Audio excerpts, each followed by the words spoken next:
Powered by Pop-Tarts. Powered by Pop-Tarts. Not sponsored. Powered by it, not sponsored. 24 hours to complete. How many? 400 kilometers, 10,000 vertical meters. 24 hours. We'll see. Yeah. Go make it happen. We'll see. We'll see. Starting soon. 3 p.m. 3 p.m. Full moon tonight. Getting close to the longest day of the year. We'll see. Yeah.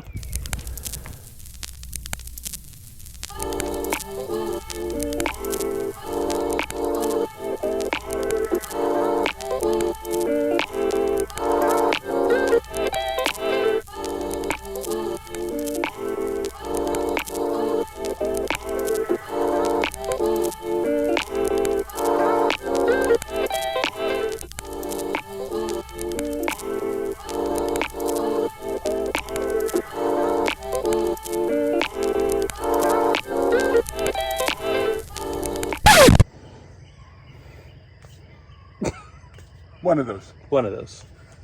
Good luck. Off to it. All right. Thanks, bud. Stay alert. Handy's off.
You did not stop at the stop sign.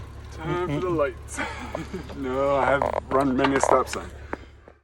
I began this Everesting Roam attempt at 3 p.m. because there were descents I wanted to ride during daylight in both the first 100 kilometers and the last 80 kilometers of the route.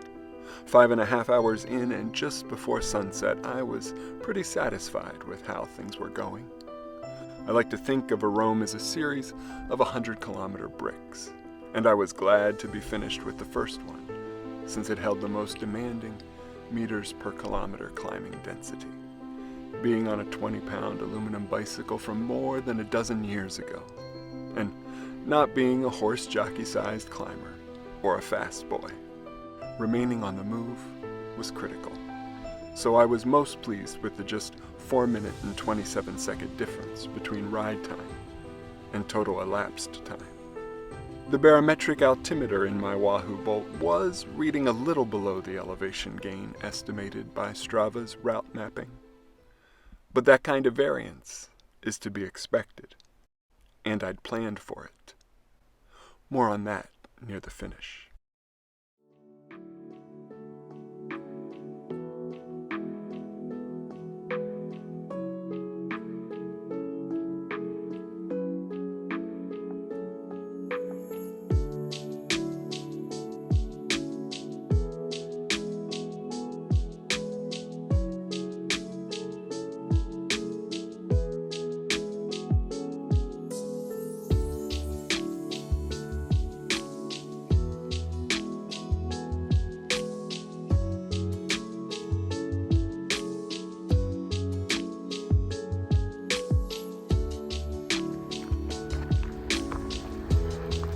Get it, get it.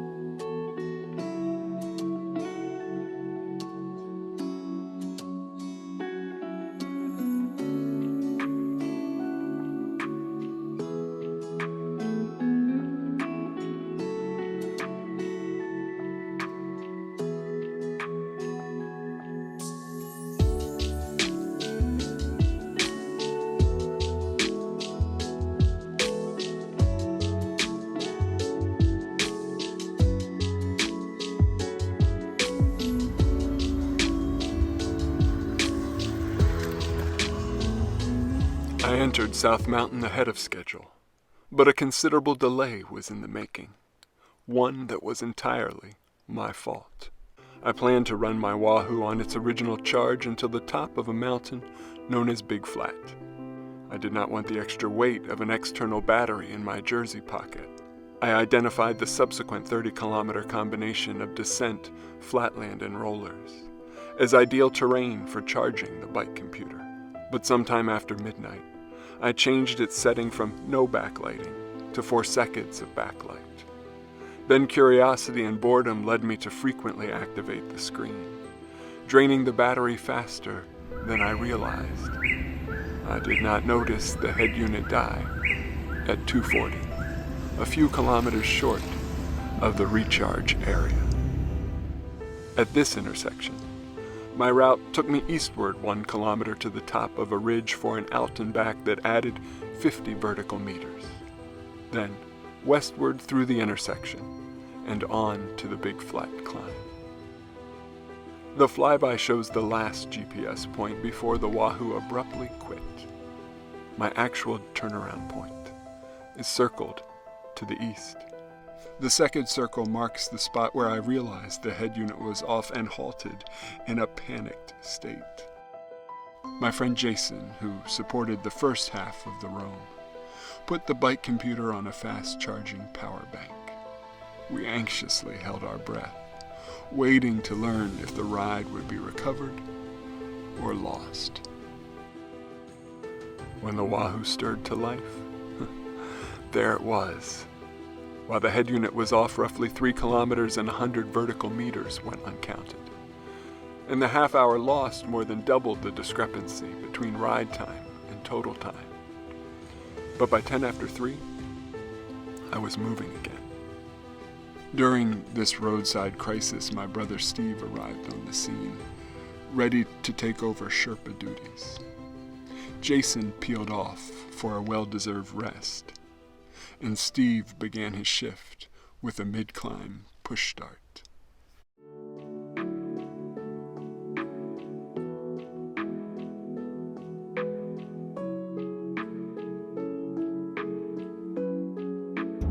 We have a full moon. He did lose a little bit of his ride when his head unit battery died. But it wasn't too much, so far so good.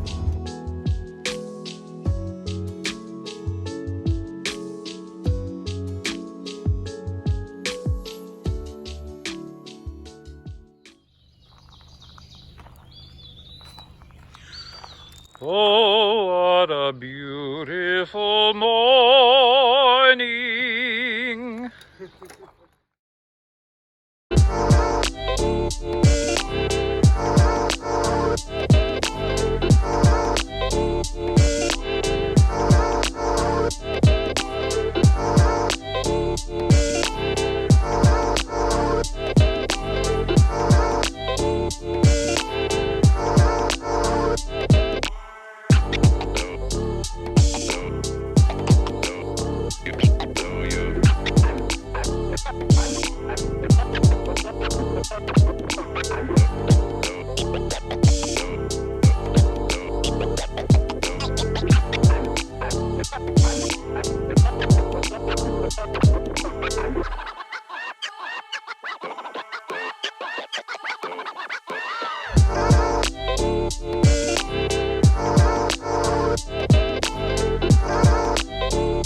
route I originally mapped hit 10,000 meters, between 400 and 401 kilometers, climbing out of the McConnellsburg Basin.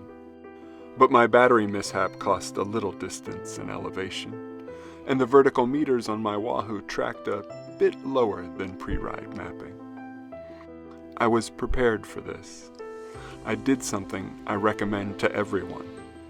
I planned my Everesting Roam route to 10,500 meters. I was happy to stop whenever the magic 10,000 appeared, but I was prepared to ride the entire thing. This framed my expectations and eliminated late ride fatigue-addled puzzling over where I might find more vertical. Tuscarora summit sits at 643 meters and can be approached from 3 directions. You can see here the smaller local road I'd previously come in on from the north, and how US Route 30 snakes over the mountain, disappearing to the west and to the east. I now continued up the western side, crossing the neck in a different direction. At the top, I was 434 meters below expectations and needed 202 meters to finish my roam. The eastward descent of Tuscarora summit is wicked fast. I had hoped to avoid it. Route 30 sees a lot of commercial trucking, and wind shear off a tractor trailer plunging downhill is one of my least favorite things. But in just 6.8 kilometers, it is possible to dive 430 meters, then turn around and gain that elevation by climbing back to the top. After checking in with Steve and Jason, I dropped partway down the eastern side of the mountain, turned around at a runaway truck ramp, and began the final climb.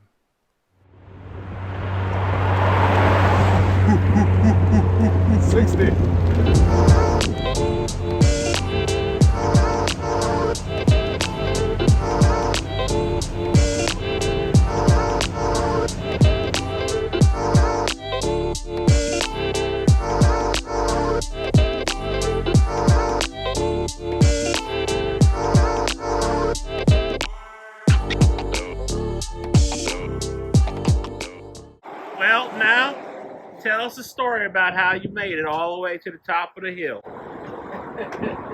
I started from the bottom, now I'm here. Now you're here. Yeah.